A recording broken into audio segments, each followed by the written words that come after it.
Hey guys, it's your best boxing friends. I'm Kelsey. This is Rachel. Rachel, did we learn anything by watching Errol Spence Jr. beat up poor little tiny Mikey Garcia? What did we learn from that? Errol Errol Flynn? Spence. Errol? It's great, I guess.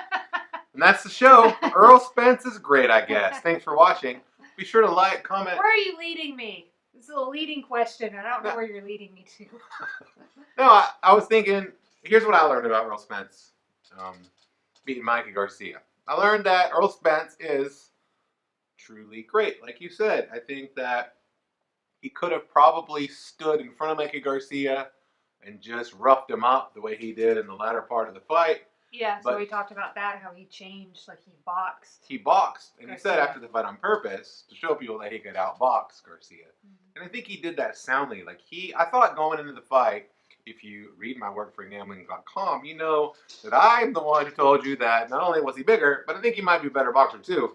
And I think he is a better boxer, and he showed that he was a better boxer. He looked a lot like an aggressive southpaw version of Floyd Mayweather Jr., which is pretty high praise, I think, in that he was aggressive, threw a lot of punches, but he's also so very hard to hit. The way he was able to manage that distance between him and Garcia was pretty spectacular to watch. And even in the times when later in the fight, especially when he was in close, Garcia still couldn't hit him.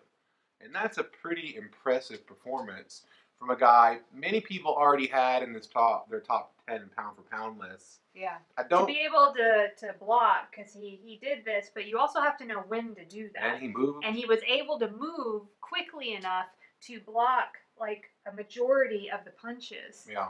And so that's really, because you might think, well, yeah, somebody can cover up, but like you can't cover up your whole body. You know what I mean? But he was able to move quickly. Not unless you're Winky Wright and you got those long arms, man. He could do it. Or Joshua Claudy.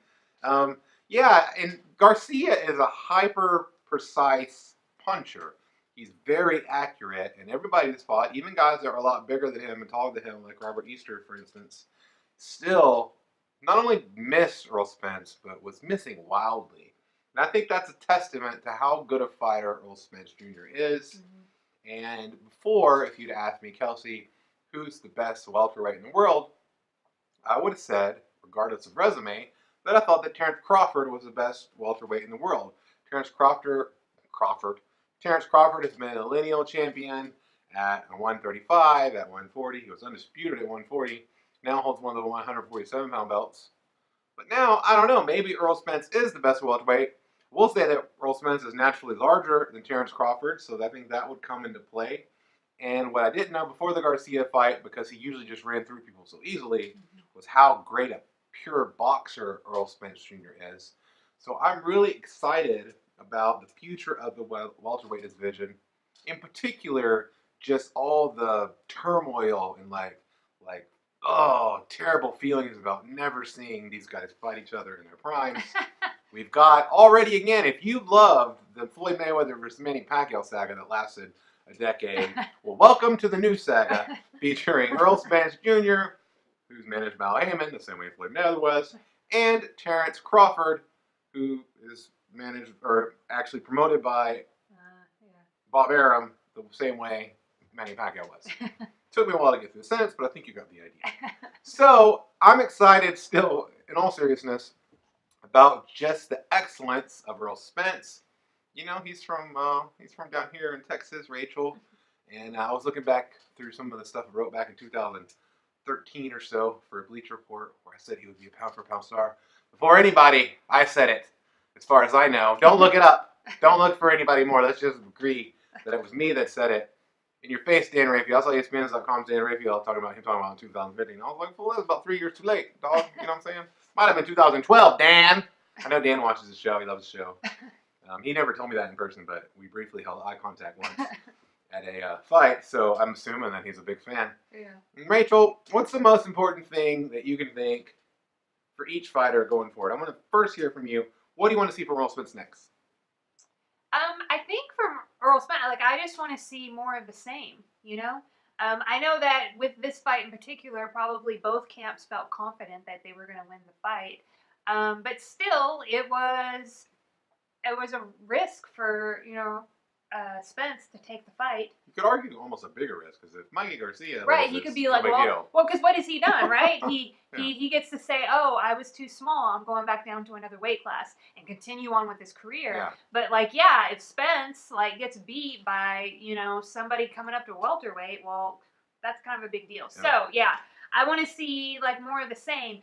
Whatever Spence is doing to have put 47,000 people in that stadium to watch him fight in Keep Dallas. doing it. Like, this isn't. It wasn't Mexico. It wasn't Vegas. It wasn't Madison Square Garden. It was Dallas. Yeah, and he's not a Mexican fighter, which in Texas maybe you could pack in the Mexican fight crowd, but not. No, he's not. like I mean, I thought that was great. Like he was just able to do that. I've liked how he's presented himself. I think that he could really be like, which is why I want to see him fight Manny Pacquiao. Is I feel like he could be the next Manny Pacquiao. Yeah, well, he might fight Manny Pacquiao. You like that fight? Yeah, like a lot of people are like, oh, I don't want to see that. Like, oh, Manny Pacquiao's like past his prime, blah, blah, blah. I don't care. Like, I like boxing. I think that both these guys are still like good at, Pacquiao's still good at what he does in the ring. And yeah, I want to see that fight. Like, what about Mikey Garcia? I think it's dumb if you don't want to see that fight. I think it is. We're gonna do a whole nother video probably tomorrow about that fight since Pacquiao said why not? I'll fight him. I mean, that's awesome. Yeah. Okay. Mikey Garcia. What do you want to see for Mikey Garcia next? Yeah, like. Do you want to see him fight at super middleweight? Maybe move it to fight Canelo at 168. Here's.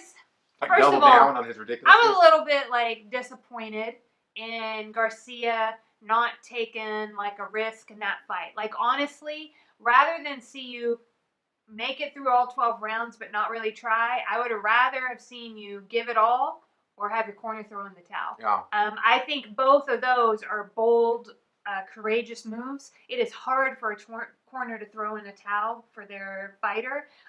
I get like the heartache behind doing something like that. And I think I would have had more respect for that than saying, okay, I'm going to fight all 12 rounds and just not get knocked out and not try. Like, so I'm a little bit disappointed, and I went into this as a big Mikey Garcia fan, so much so that like somebody might ask like, well, Rachel, why were you? Because here's A, B, and C of why I wasn't that like hot on Garcia. So I saw some people say I've never been hot on Garcia, but I was. You saw it today. You didn't see it on Friday. Well, I don't know. I just go with me. I know the specific person, so I'd have to go back and read all their stuff to see that. Haters.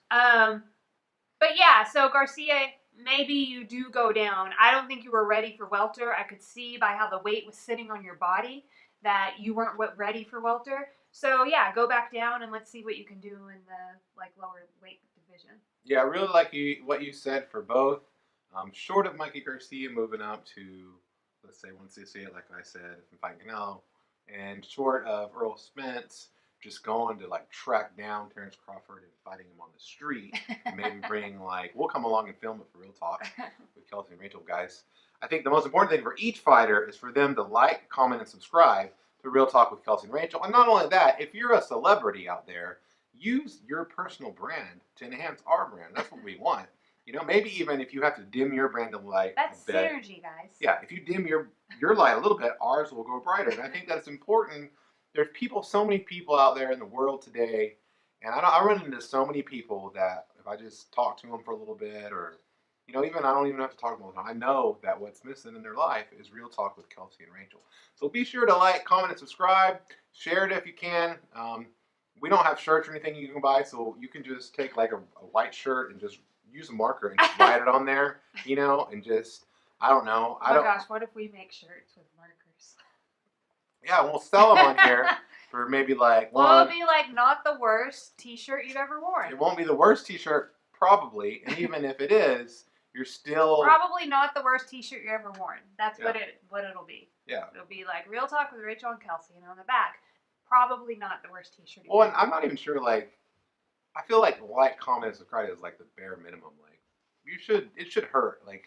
We want you to sacrifice, for the greater good, and the greater good is always Real Talk with Kelsey and Rachel. So, I also just want to point out, to be serious, We do not operate from a place of scarcity, so there is no dimming your light for ours to become brighter.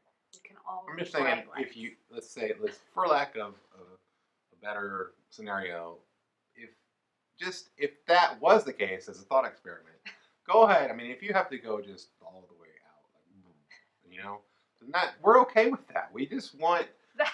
Think about the people. Think about the people that need real talk. There are people some people have never seen or even heard of real talk with Kelsey and Rachel, and that I think is one of life's great it truly is. So thanks so much for watching. But if you're just watching, honestly, you're not doing enough. Okay, we need likes, comments, subscribes, followers. You know, like I want to come home and like have to kick people. Like get out of here. You know, stay out of here, people. You know what I'm saying? I want to this is getting weird.